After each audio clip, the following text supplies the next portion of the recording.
Hello and good morning everyone.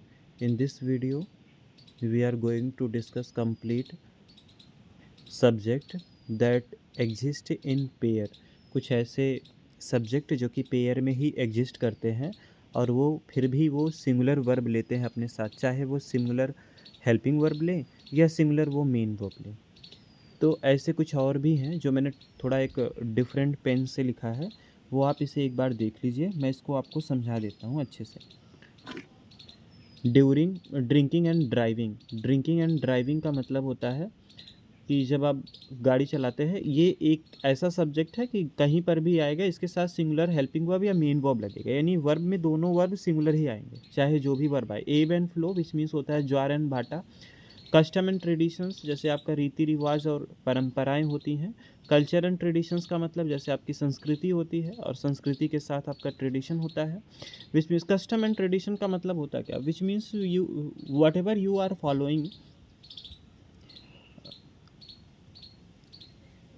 with the directions of your grandfather और grandmother, जो आपके पूर्वज follow करते हैं, एंसिस्टर्स जो आपके फॉलो करते हैं, विच मीन्स आप वही कस्टम एंड ट्रेडिशंस को फॉलो करते हैं, कल्चर एंड ट्रेडिशंस को फॉलो करते हैं, या जो आपके एरिया में जो भी करते हैं वो सभी करते हैं, वो आपका ट्रेडिशन कल्चर है। आपके स्टेट में जो भी आप वो करते हैं, चाहे कपड़े आप किस ढंग से पहन रहे हैं, वो भी आपका ट्रेडिशन एंड कल्चर में आता है। माइंड एंड सोल का मतलब होता है दिलो दिमाग से, विच मीन्स जब आप कोई भी डिसीजन लेते हैं एंड यू आर टोटली और completely agree with that decision, तो माइंड एंड सोल से आप लेते हैं। Which mean manner and equities का मतलब होता है शिष्टाचार।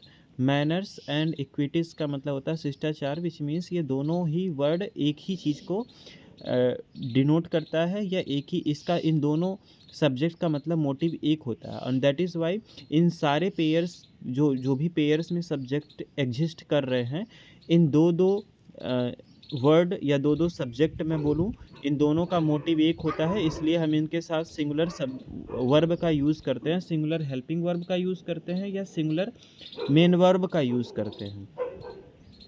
स्लो एंड स्टीडी का मतलब होता है आप धीरे धीरे या निरंतर कोई काम करते हैं, which means gradually and continuous. Horse and carriers का मतलब होता है आप घोड़ा देखते हैं, लेकिन घोड़े के पीछे जो गाड़ी होती है that is known as the carriers. दोनों मिला के एक ही गाड़ी, एक ही मोटिव बनता है। केओस एंड कन्फ्यूजन का मतलब होता है नॉट श्योर, डिस्टर्ब। दोनों एक ही है कि आप नहीं श्योर हैं या किसी बात से परेशान हैं आप, क्योंकि उसके बारे में आप नहीं जान रहे हैं।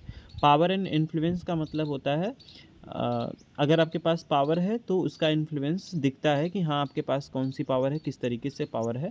तो ये सारे वर्ड जो कि पेयर में एग्जिस्ट करते हैं, इन सभी के साथ हम सिंगुलर मेन वर्ब लेते हैं या हेल्पिंग वर्ब लेते हैं। अब मेन वर्ब क्या होता है, हेल्पिंग वर्ब क्या होता है? हेल्पिंग वर्ब होता है जो आपके टेंस को क्लियरिफाई करता है, और मेन वर्ब मेन एक्शन को डिनोट करता है। जो आप एक्चुअल में वर्क करते हैं that is known as the main verb, और जो आप वो मेन वर्ब किस टाइम करते हैं या आप कभी फ्यूचर में करेंगे, ये आपका हेल्पिंग वर्ब डिसाइड करता है। Thank you very much.